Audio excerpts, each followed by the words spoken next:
So then, of course, along comes the presidential fight in 1960, and Nixon and Kennedy are nominated.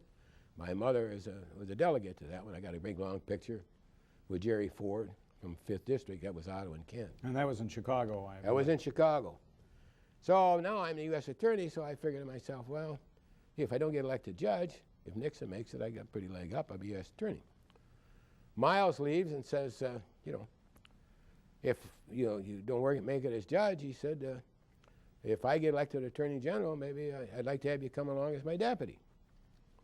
So now I got a 3-horse parlay going into, it's called a trifecta, I guess, in racing. One of them's got should come into the money, wouldn't you think? No such luck. Nixon loses that extremely close race to Kennedy, closest race till the last presidential election. Danhof loses the probate judgeship by less than 300 votes out of 41,000. Had a recount in 2 counties. Miles loses to Paul Adams, later became a Supreme Court justice. Now I'm out of the money. Now eventually, but in that same November election, the people said, we're going to take a vote in April to call a constitutional convention. And so, you look back and you say, all the things that I planned fell through. But here was one that I hadn't even hardly thought of that came through. And that was the time, they called it the Gateway Amendment, of which George Romney and his Citizens for Michigan were very active, along with the League of Women Voters, to get the signatures. They had to get that on. And it passed. Not by that much. I looked it up the other day. Ottawa County, most of rural counties voted against it. Yeah, I think Muskegon voted against it. It was the metro area that carried the day. Wayne, Oakland, Macomb.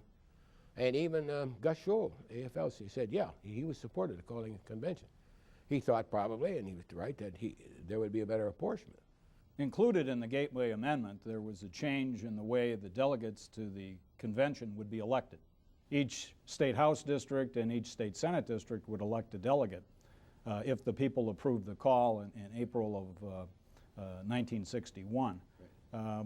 After the call was issued, why did you choose to run for the Senate rather than the state house district? Well, first of all, my background in Ottawa was very good. I was of Dutch descent in Ottawa. My name was well known in the Republican Party, not only for myself, but through my mother. I figured in Muskegon, having just lost a very close election that previous November, I was fairly well known. And the area in which I lived in Muskegon was represented by a Democrat in the House. I lived outside the city in those days, it's part now. So that would be maybe a tough deal. We had 2 reps from Muskegon. One was a Republican, one was a Democrat. And of course, the Ottawa rep. So I figured if I can win that Republican nomination for the Senate seat, I'm in. Well, it turned out, I put the word out that I was going to run, and nobody else got into the Republican primary. So you were unopposed? Well, almost. But now I don't get replaced as U.S. Attorney. I don't hear from the President. I don't hear from the Justice. His brother's the Attorney General. Detroit's replaced, Chicago. Nothing happens to me. So one day, now it's getting close. I got to get my petitions and get filed, so I sent in a wire to Attorney General Robert Kennedy saying as of next Monday, I quit. Well, that all, what's going on? And a fellow by the name of George Hill, who had been a prosecutor in Marquette, was chairman of the Public Service Commission, his name was in. And I knew George from U.S. Attorney days.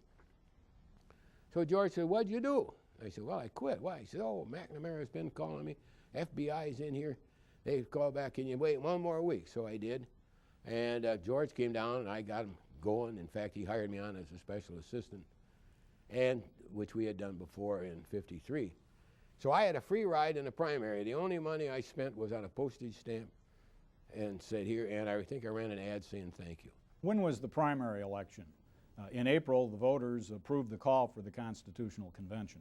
Yeah, in August. In August was the primary. Yeah, because we had, the final, I looked it up the other day, was September 12th of '61. And so now I figure I'm in. So we're 40 years almost to the day. Right. And so in fact we met, called to convention October 3 of '61, and we're having our 40th reunion October 3 of 2001. So now the election comes along, and all over the state, it's a special election. Muskegon County, both delegates are Republican. even though they're close. I mean, the out district, it was Democrat. Bill Hanna wins. Don Seifert, former mayor. Of course, we win the rep, and I win.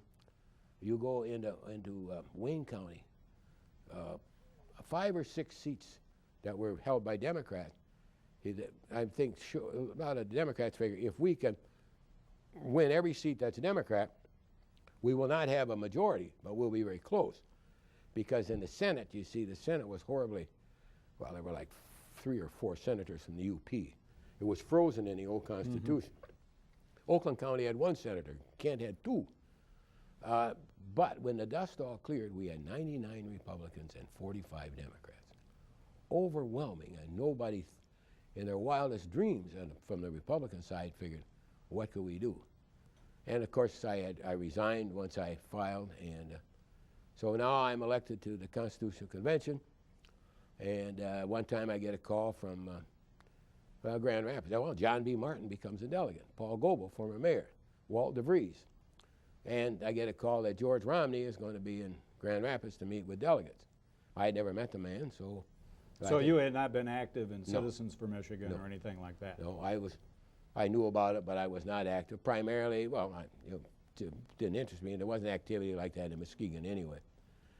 Glenn Allen, who I later worked with, was very active. But anyway, so I went down, I met with Romney, and he seemed very congenial, very dynamic type of individual, mover. But so we convene in Lansing. We are called in to caucus, and Saturday, I think it would be the 30th of September, by George Van Persum, who was then the state chairman of the Republican Party, who later headed the MMA, former Speaker of the House, whose father was the minister of my church in Zeeland for 20-some years. You talk about the little things that happened to him. Because I'm 36 years old, I'm one of 50-some lawyers. And we caucus all day here at the Civic Center, which was then part of the old Elks Temple at next part of Michigan National, to pick our candidate for president. Candidates: George Romney, president of American Motors; John Hanna, president of Michigan State University; Dr. James Pollock, very well-known political science professor at University of Michigan; and Edward Hutchinson, at that time former state senator, later congressman. Those are the 4. We agree to a 2/3 rule, that is 66 votes for our nominee. Candidates agree anybody who gets 50, rest of them cave. We caucus all day Saturday, but we don't come to any conclusion. Romney leads 40 up and back. George is announcing. Nobody gets to the 50. Mostly running Romney, Hutchinson, Hanna, Pollock trailing. Hutchinson getting the votes from I would call the more conservative rural Republicans. Romney and Hanna splitting what would be the metro. Pollock getting some support from a few academicians. So we have nothing. We had urged Steve Nesbitt to run. The 9th district. We had caucused once. Tell our viewers who Steve Nesbitt was.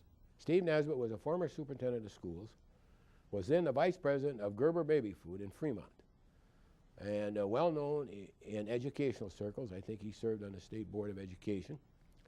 And we had urged Steve to become a candidate for the presidency. Judge Earl Pugsley, retired circuit judge, was from Hart, and he was the oldest delegate, by the way. How old was he? Late 70s, because he had retired from over 70 from the bench. Okay. Was Jack Faxon the youngest? He was the youngest. He was the youngest. Gil Wanger from Lansing was the youngest Republican delegate.